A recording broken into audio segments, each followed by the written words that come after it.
할렐루야. 오늘 시간에 우리 말하는 것과 듣는 것이라는 제목으로 함께 말씀을 나누도록 하겠습니다.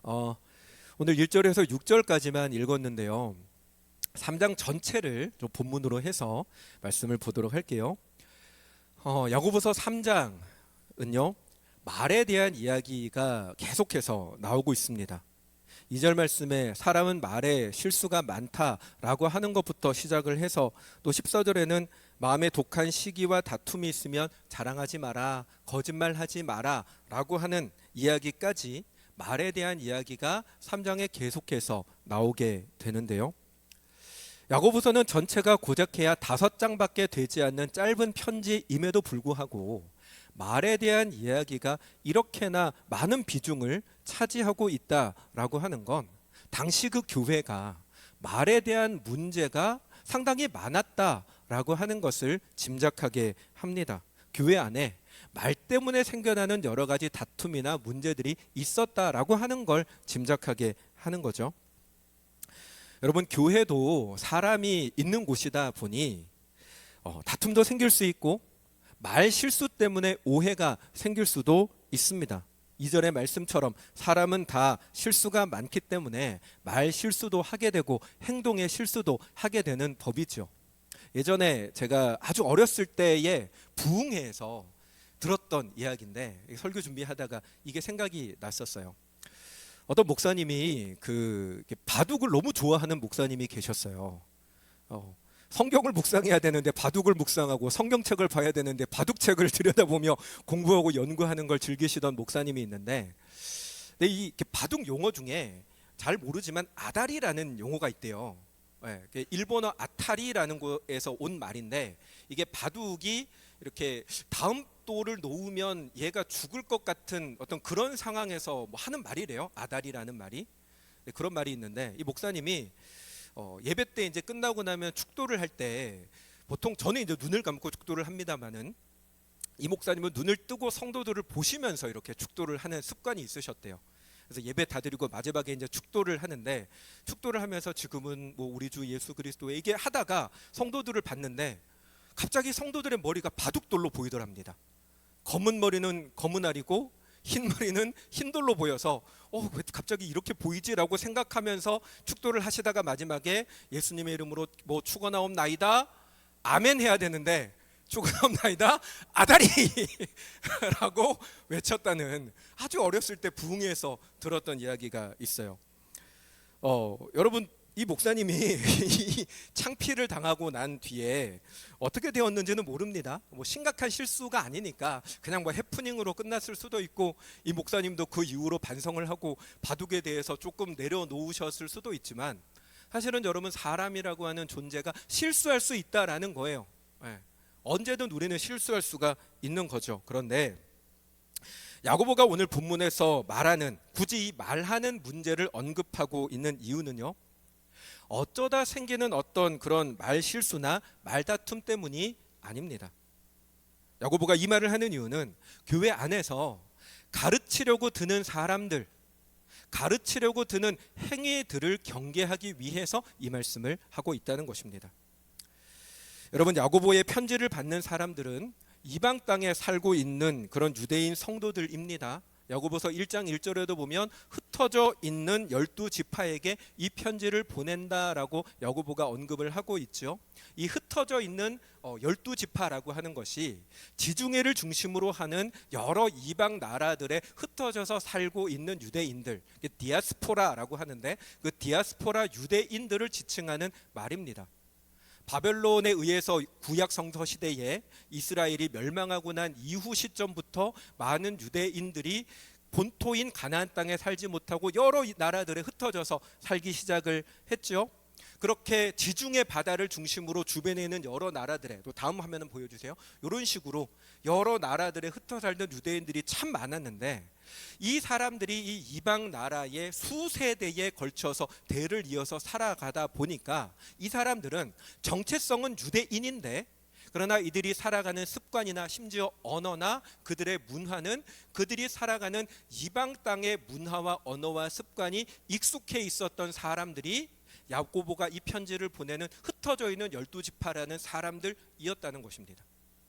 그리고 야고보가 이 편지를 보낼 때에 이 지역들을 주장하는 이 지역들을 주장하는 그 당시의 사회적인 문화는 그리스 문화, 헬라 문화가 지배하던 시대였다라고 하는 거죠. 그러니까 유대인이지만 그들을 지배하는 정서나 문화는 그리스 문화가 지배적이었던 사람들이 이 편지 대상들이었다는 것입니다. 이 말씀을 제가 드리는 이유는요, 당시의 헬라 문화권 속에 큰 문제 가운데 하나가 있었는데, 그게 뭐냐면 바로 소피스트라고 불려지는 말쟁이들의 문제가 사회적인 문제가 되고 있었던 것입니다. 이 소피스트라고 하는 사람들은요, 언변을 통해서 남을 누르는 것을 통해서 지혜로운 사람인 척하며 살던 사람들입니다. 그러니까 이 사람들이 실제적으로 어떤 지식이 있고 지혜가 있고 학식이 있는 사람들이어서 유명한 게 아니라, 어떻게 하면 교묘한 말발을 통해서 저 사람의 주장을 짓누르고 내 입장을 더 높이느냐, 요거를 연구하고 요 기술을 가르치던 사람이 소피스트들이었다라는 거예요. 당시 그리스 문화권 속에 있는 사회는 말을 잘하는 사람이 높은 자리에 올라가는 것이 일상이던 사회다 보니까, 그 당시에 젊은 사람들, 사회적인 전반적인 분위기가 말 잘하기를 좋아하던 시대였고, 말을 잘하고 싶어서 배우던 시대였었는데, 그러다 보니 이와 같은 엉뚱한 소리를 하는 소피스트와 같은 궤변가들이 사회적인 문제가 되어 있었는데, 그것이 교회 안으로 들어와 있었다라는 것입니다. 교회 안에서조차 말하기 좋아하는 사람들이 생겨나기 시작했다는 것입니다. 말씀에 대해서 조금 아는 걸 가지고, 또는 전혀 모르면서도 아는 체하고 가르치려 들고 남의 일에 사사건건 간섭하기 시작하여서 자기가 우월한 채 하려고 하는 사람들이 교회 안에서도 있었고, 그들로 인한 문제가 자꾸만 생겨났습니다.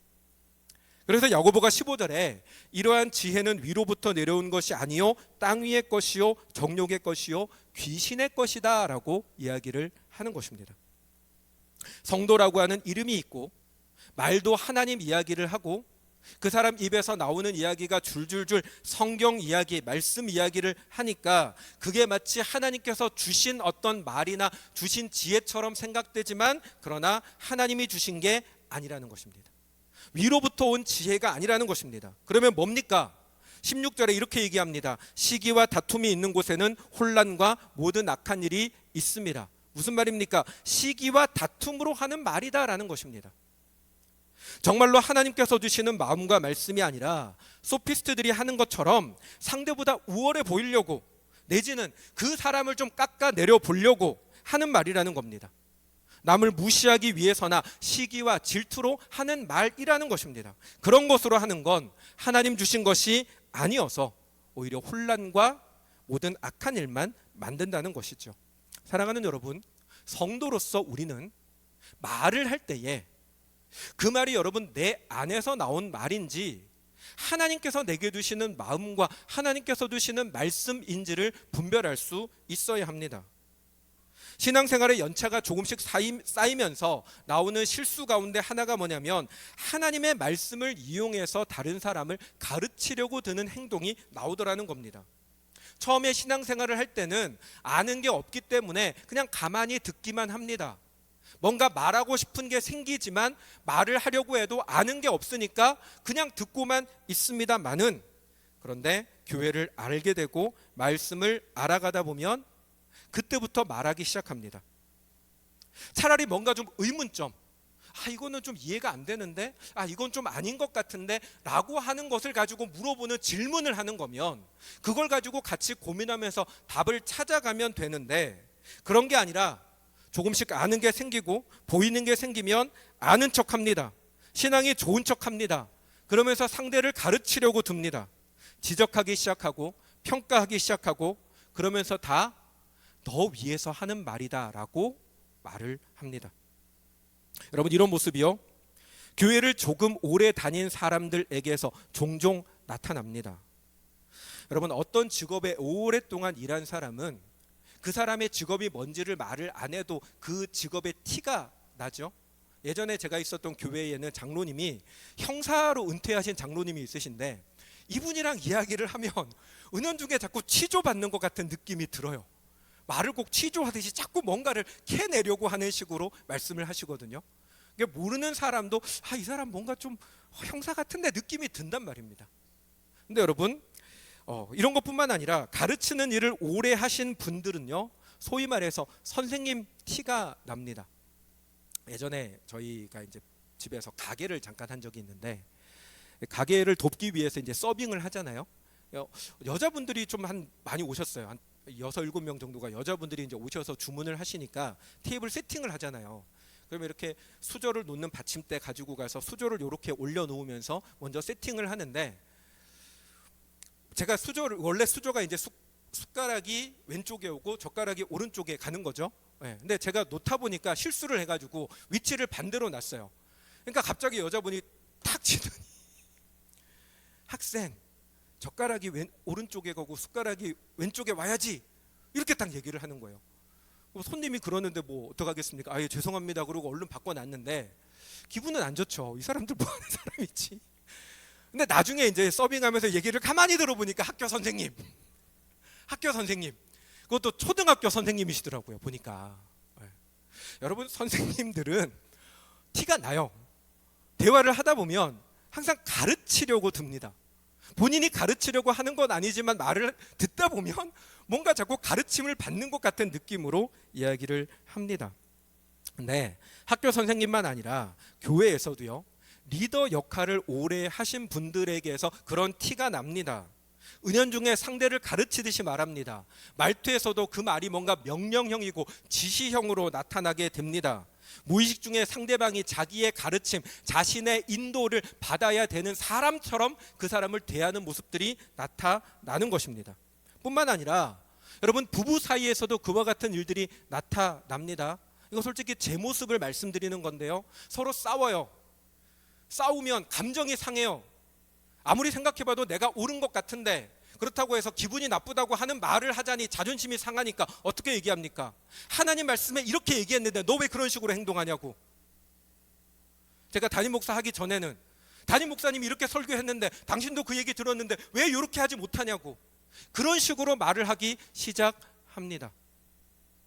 상대방이 뭔가 신앙의 연차가 좀 더 길거나 아니면 결혼하면서 이렇게 배우자를 전도한 경우에, 그게 남편이 아내에게 하든 아내가 남편에게 하든 뭔가 신앙이 조금 앞서 있는 사람이 그렇지 못한 사람에게 가르치고 지적하듯이 하나님의 말씀을 가지고 그런 식으로 이야기를 하는 경우들이 생깁니다.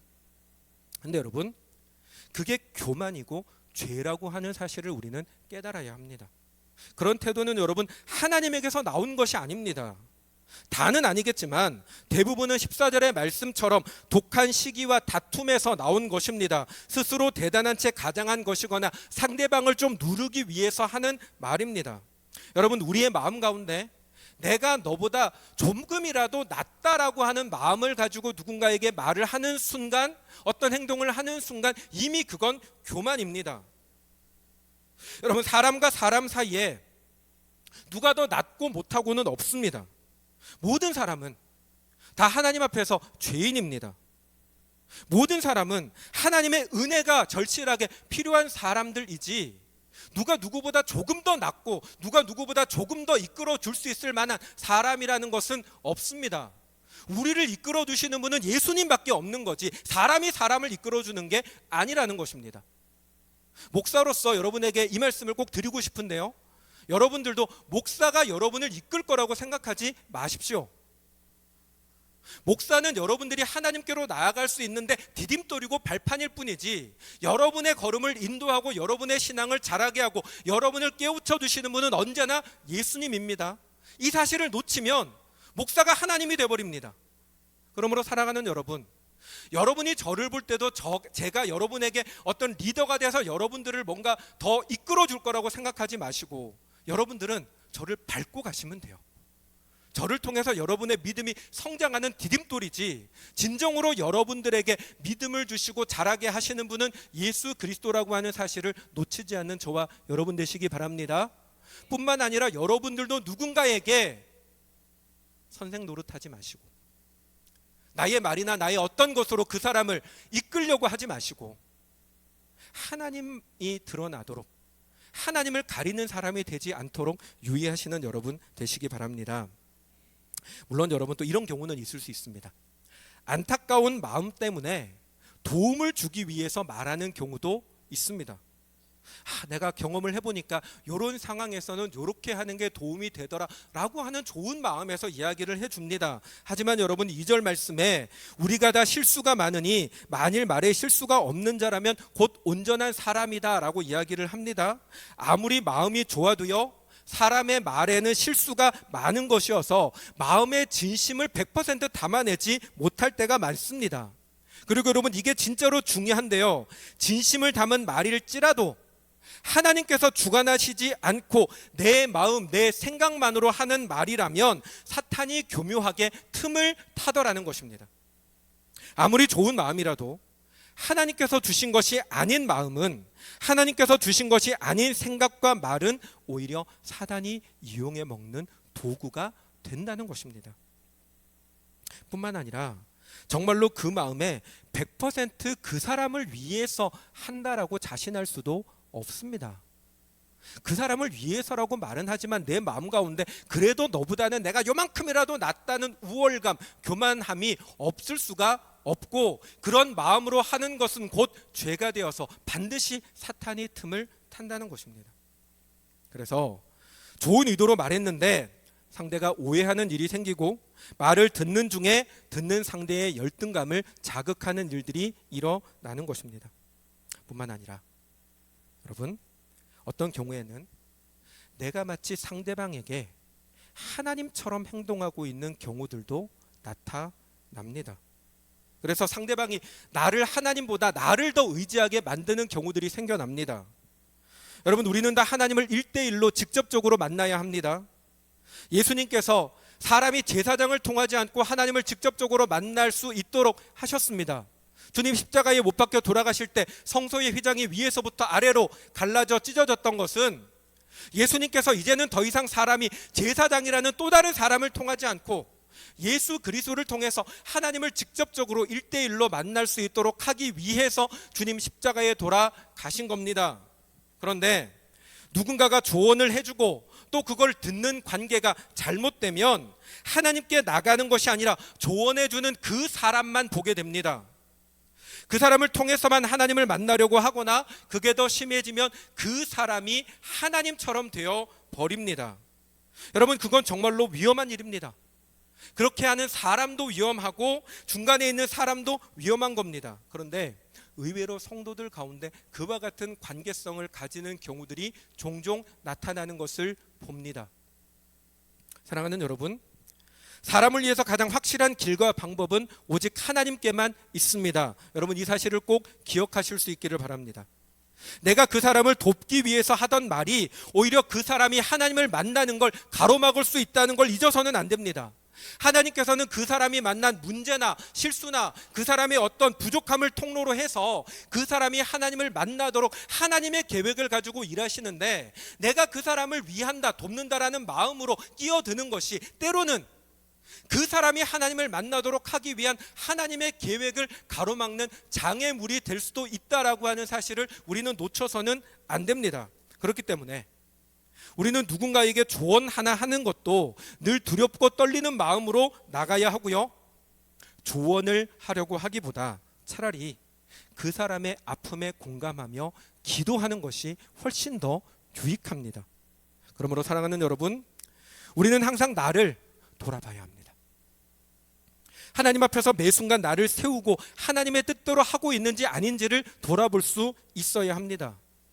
내 교만이 내 입술을 주장하는 것은 아닌지, 내 시기와 질투, 나의 어떤 다른 감정이 내 말을 주장하고 있는 것은 아닌지를 날마다 돌아봐야 합니다.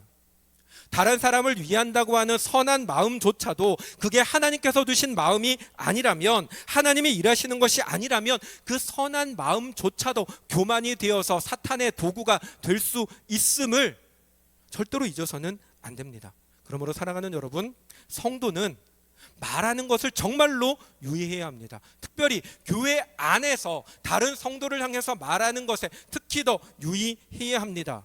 그렇기 때문에 또한 성도는요, 쉽게 말하는 것보다 오히려 들으려고 하는 사람이 되어야 합니다. 무엇을 들어야 합니까? 다른 사람의 말을 들어야 합니까? 다른 사람의 입장을 이해해 주면서 들어야 됩니까? 그 말이 아니라 뭘 들어야 되냐? 하나님을 들어야 한다는 것입니다. 모든 사람과 모든 상황을 통해서 말씀하시는 하나님을 만나고 하나님을 들어야 합니다. 사랑하는 여러분, 세상 모든 것을 주관하시고 섭리하시는 하나님은 지금도 살아 계십니다. 믿으시죠? 하나님은 살아 계십니다. 그런데 여러분, 하나님이 살아 계시다라고 하는 말의 의미는 하나님은 언제든지 무엇을 통해서든지 말씀하신다는 것입니다. 하나님은 누구를 통해서도 말씀하시고 모든 상황을 통해서도 말씀하십니다.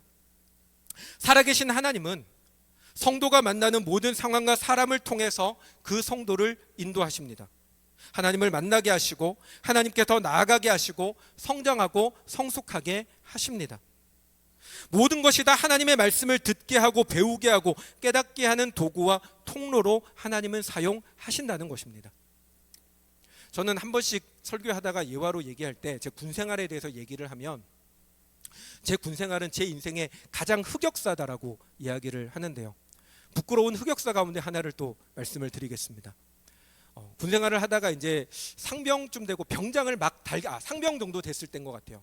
1년 정도를 1년 반 정도 군생활을 하고 났을 무렵에 제가 원래는 일반 보병으로 그냥 부대에 자대 배치를 받았다가 1년 정도를 군수 담당하는 부대 안에 있는 그 여러 가지 물품을 담당하는 군수 개원 행정병으로 1년을 이제 일을 했었는데, 근데 대대장이 바뀌면서 어떤 명령을 내렸냐면 원래 이 부대에 편입해서 들어올 때에 본인 보직으로 돌아가라라고 하는 명령을 내렸어요.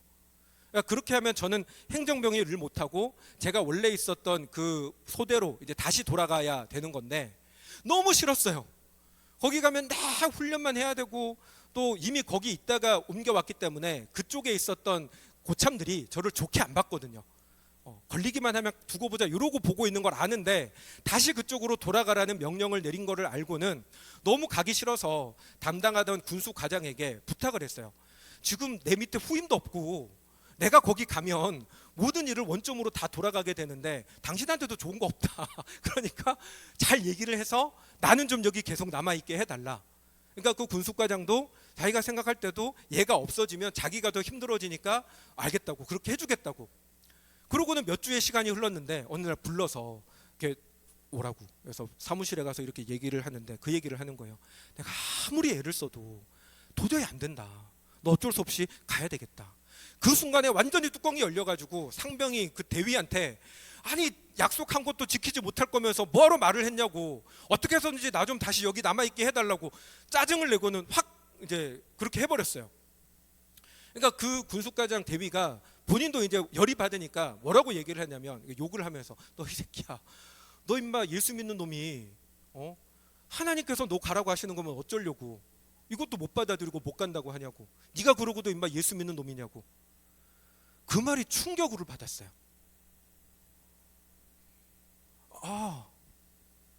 하나님께서 이 상황을 통해서도 나에게 뭔가를 역사하려고 하시는데 내가 그냥 내 고집만 내세우고 있구나라고 하는 생각이 들었어요. 그래서 과장한테 나 정말 가기 싫지만 당신이 예수 믿는 놈이 그거밖에 안 되냐라고 하는 말이 듣기 싫어서 나 하나님 위해서 가겠다고. 그렇게 하고 그 곳에 다시 이제 원대 복귀를 했던 적이 있는데, 그 사람은 예수 믿는 사람도 아니었고 인간적으로 따져봤을 때는 솔직히 얘기하면 되게 나쁜 사람이었어요. 그럼에도 불구하고 하나님께서는 그 사람의 입술을 통해서 하나님께서 저에게 말씀해 주셨습니다. 너가 정말로 나의 일을 하고자 하는 목회자가 되고자 한다면 내가 너를 누구에게 보내든 너는 가야 되는 것 아니냐고. 하나님께서 예레미야에게 너는 아이라 하지 말고 내가 너를 누구에게 보내든 너는 가며 누구에게 무슨 말을 전하게 하든 너는 말할지니라라고 얘기를 하신 것처럼 하나님께서 나에게 그 사람의 입술을 통해서 내가 너를 어디로 보내든 너는 나에게 순종해서 가야 하는 것이다 라고 하는 말씀을 주셨어요. 뿐만 아니라 여호수아에게 내가 어디로 가든지 너와 함께 하겠다라고 말씀해 주신 것처럼 하나님은 네가 비록 원대로 복귀해서 그곳에 가서 조금 어려움을 겪겠지만 내가 너와 함께 할 것이다 라고 하는 것을 하나님은 그 사람을 통해서 저에게 말씀해 주셨다는 것입니다. 믿는 사람을 통해서만 하나님 말씀을 주시는 게 아니라 안 믿는 사람과 내가 원하는 상황이 아니라 원치 않는 상황을 통해서도 하나님의 말씀을 하신다는 겁니다. 뿐만 아니라 여러분, 하나님께서는요, 제 또 다른 간증인데, 봄철에 피어나는 가지의 그 새순을 통해서도 하나님이 저와 함께하고 계시다라고 하는 것을 마음속에 말씀해 주신 적도 있습니다. 그 당시 겨울에서 봄으로 넘어가는 시기에 제 마음이 몹시 힘들었던 때가 있었어요. 너무너무 낙심이 돼서 하루하루가 살아가는 그 순간 자체가 힘들었던 시기들이 있는데, 그 시기에 어느 날 나뭇가지에 새순이 피어나는 것을 보는데 하나님이 저에게 말씀하시는 것 같았어요. 겨울이 끝나고 있다고.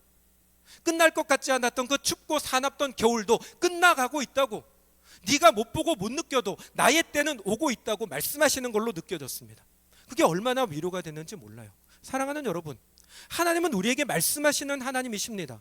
여러분이 하나님을 듣고자 하신다면, 하나님을 향하여 마음과 생각을 집중하여 하나님을 듣고자 하신다면, 하나님은 모든 것과 모든 상황과 모든 사람을 통하여 우리에게 말씀을 주십니다.